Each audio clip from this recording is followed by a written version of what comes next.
Imagine करें कि अगर आपको हमारी दुनिया से 3000 लाइट ईयर्स दूर किसी और प्लेनेट पे भेजा जाए और वहां जाकर आप एक इंतहाई पावरफुल टेलीस्कोप की मदद से अर्थ पर जूम करें, तो मालूम है कि आपको अर्थ पर क्या दिखेगा। हैरत अंगेज तौर पे आपको अर्थ का वो दौर नजर आएगा जो आज से 3000 साल पहले हुआ करता था, यानी वो दौर जब एंशिएंट इजिप्शियंस पिरामिड्स बनाया करते थे। इसका मतलब ये हुआ कि ये पावरफुल टेलीस्कोप आपके लिए एक टाइम मशीन का काम करेगा। बेशक आप 3000 साल पहले वाले अर्थ पर जा तो नहीं सकेंगे, लेकिन आप उसको देख जरूर सकेंगे। अब आप अपनी इमेजिनेशन से निकलकर इस मशीन को देखें, क्योंकि यही है वो टेलीस्कोप जो हमारी दुनिया से करोड़ों लाइट ईयर्स दूर मौजूद गैलेक्सीज, स्टार्स और प्लैनेट्स के पास्ट में देखने की काबिलियत रखता है। और ये 30 सालों की मेहनत के बाद आखिरकार बना लिया गया है। नाजरीन, ये टेलीस्कोप नासा के साइंटिस्ट मुसलसल पिछले 30 सालों से बना रहे थे, जिसको आज जेम्स वेब स्पेस टेलीस्कोप कहा जाता है। $10 बिलियन या फिर 75,000 करोड़ रुपए खर्च करके बनाया जाने वाला ये टेलीस्कोप हजारों इंजीनियर्स की खून पसीने की मेहनत का नतीजा है। ये दुनिया का सबसे पावरफुल और सबसे ज्यादा कॉम्प्लेक्स टेलीस्कोप है, जो यूनिवर्स में करोड़ों अरबों साल पहले होने वाले वाकयात को देख सकेगा। और इसी वजह से कई साइंटिस्ट इसको टाइम मशीन का नाम भी दे रहे हैं। नासा के पास अब एक ऐसी चीज आ चुकी है जिसके जरिए अर्थ और इस यूनिवर्स के पोशीदा राजों से अनकरीब पर्दा उठने जा रहा है।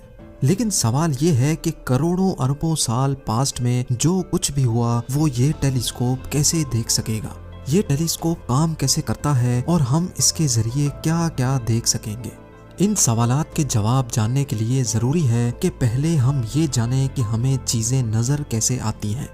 जब हम किसी अंधेरे कमरे में दाखिल होते हैं, बेशक हमारी आंखें उस वक्त खुली हों पर हमें कुछ नजर नहीं आता, लेकिन जैसे ही कमरे में लाइट ऑन की जाती है तो हमें सब कुछ दिखना शुरू हो जाता है। इसका मतलब ये हुआ कि जब कमरे में अंधेरा था तब वो तमाम चीजें वहीं मौजूद थीं पर हमें नजर नहीं आ रही थी।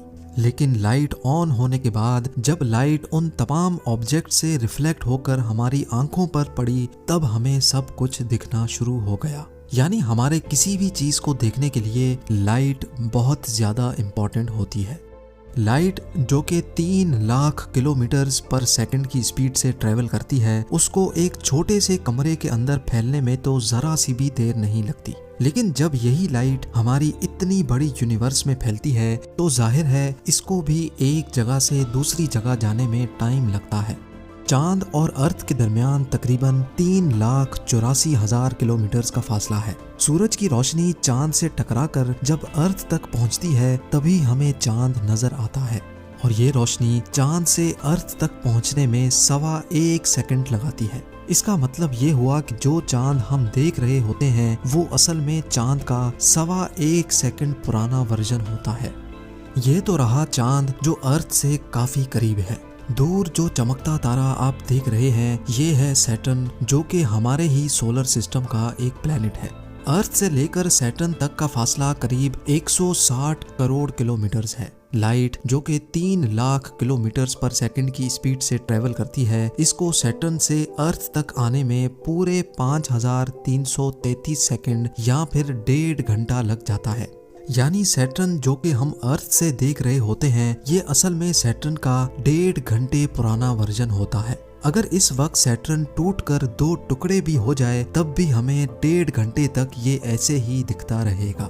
तो यानी ये कहा जाए कि हम सैटर्न के पास्ट में देख रहे होते हैं तो ये भी गलत नहीं होगा। स्पेस साइंटिस्ट और एस्ट्रोनॉमर्स स्पेस में डिस्टेंस को किलोमीटर्स में नहीं बल्कि लाइट ईयर्स या फिर लाइट आवर्स में नापते हैं। स्पेस में लाइट 1 घंटे तक ट्रेवल करने के बाद जितना भी फासला तय करेगी उस फासले को 1 लाइट आवर कहा जाता है। और अगर यही लाइट स्पेस में 1 साल तक ट्रेवल करने के बाद जितना भी फासला तय करेगी उस फासले को 1 लाइट ईयर कहा जाता है। जैसा कि आपने जाना कि सैटर्न से अर्थ तक लाइट को आने में 1.5 घंटा लगता है, तो हम ये भी कह सकते हैं कि सैटर्न अर्थ से 1.5 लाइट आवर्स दूर है। अब हम चलते हैं अपने सोलर सिस्टम से भी बाहर। यूनिवर्स बहुत बड़ी है, इतनी बड़ी कि इस तस्वीर में जो आप गैलेक्सी देख रहे हैं ये है मिल्की वे गैलेक्सी, और इस गैलेक्सी में जो ये छोटा सा डॉट आप देख रहे हैं यहाँ कहीं है हमारा सोलर सिस्टम। ये मिल्की वे गैलेक्सी 1,25,000 लाइट ईयर्स जितनी फैली हुई है, यानी हमारी गैलेक्सी के एक कोने से दूसरे कोने तक लाइट को पहुंचने में पूरे 1,25,000 साल लग जाएंगे। लेकिन हैरान करने वाली बात यह है कि ऐसी लातादाद गैलेक्सीज इस यूनिवर्स में मौजूद हैं, पर हमारी आंखें उनको देख नहीं सकती। वो इसलिए क्योंकि इतना दूर होने की वजह से उनकी लाइट इतनी डिम है कि हमारी आंखें उस लाइट को कैप्चर नहीं कर सकती। लेकिन फिर भी अगर इन गैलेक्सीज और इनमें मौजूद प्लैनेट्स को देखना हो तो फिर इस्तेमाल किया जाता है टेलीस्कोप को। टेलीस्कोप के अंदर कर्व्ड शेप का मिरर लगा होता है जो थोड़ी सी भी लाइट को एक पिन पॉइंट फोकस पर रिफ्लेक्ट करता है, जिससे बहुत धीमी लाइट भी मल्टीप्लाई हो जाती है। जो टेलीस्कोप जितनी ज्यादा लाइट इकट्ठी कर पाएगा वो उतनी ज्यादा चीजों को स्पेस में देख सकेगा।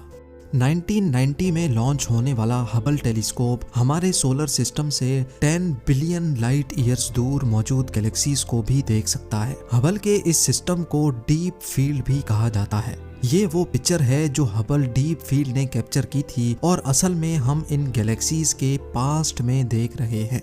इतना पास्ट कि जब हमारी दुनिया भी नहीं बनी थी। जी हाँ, गैलेक्सीज का ये वर्जन जो आप देख रहे हैं, इनमें से जो लाइट निकल रही है वो असल में 10 अरब साल पहले निकली थी, जो आज हमारे तक पहुंची है, जबकि अर्थ आज से 4.5 अरब साल पहले बना था। अब सवाल ये उठता है कि जब हबल टेलीस्कोप ऑलरेडी गैलेक्सीज के पास्ट में देख सकता है तो फिर हमें जेम्स वेब स्पेस टेलीस्कोप की जरूरत क्यों पड़ी। हबल टेलीस्कोप में 2.4 मीटर बड़ा जबकि जेम्स वेब में 6.5 मीटर बड़ा मिरर लगा हुआ है। हबल टेलीस्कोप इंसानी आंखों से 100 गुना ज्यादा लाइट इकट्ठी करने की काबिलियत रखता है, जबकि जेम्स वेब स्पेस टेलीस्कोप इंसानी आंखों से 10 लाख गुना ज्यादा लाइट इकट्ठी कर पाएगा। इंजीनियर्स का कहना है कि जेम्स वेब इतना पावरफुल है कि अगर उसको चांद पर रखा जाए तो वो अर्थ पर किसी छोटी सी कैंडल लाइट को भी देख सकता है। ना सिर्फ इतना बल्कि James Webb space telescope infrared light को भी देखने की काबिलियत रखता है।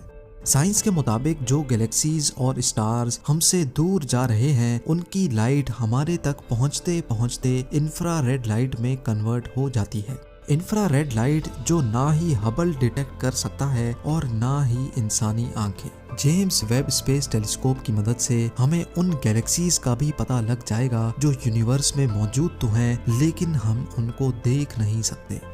इस टेलीस्कोप का मेन मिरर 18 हिस्सों में ऐसे बनाया गया है कि जब उसको स्पेस शटल में डाला जाएगा तो वो फोल्ड हो सकेगा और स्पेस में एक खास मकाम पर जाते ही उसके मिरर को दोबारा खोल लिया जाएगा।